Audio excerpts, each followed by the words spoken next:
Welcome to Penrose Learning, where we make understanding easy. You'll start by preparing the device and navigating directly to the always-on display controls.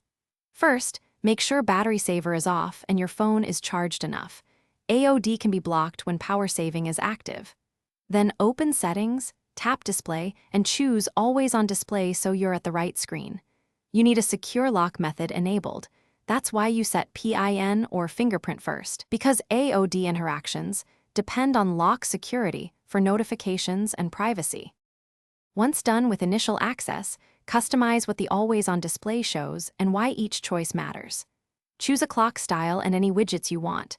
You'll preview them immediately so you can judge readability. Next, set the schedule.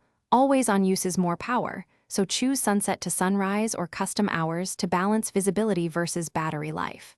Finally, adjust AOD brightness, timeout, and whether gestures wake the screen. These control both convenience and battery draw, so tune them to your daily routine.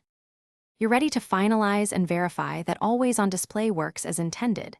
Save your settings, lock the phone, and inspect the AOD for correct clock, widgets, and incoming notification icons. Use gestures to confirm wake behavior. If AOD fails to enable, reboot the device, install any system updates, and confirm display permissions. These steps resolve most issues. And if battery drops quicker than expected, shorten the active hours or lower brightness. That one change usually restores acceptable battery life. Thanks for watching. If this was helpful, leave a like and consider subscribing. See you next time.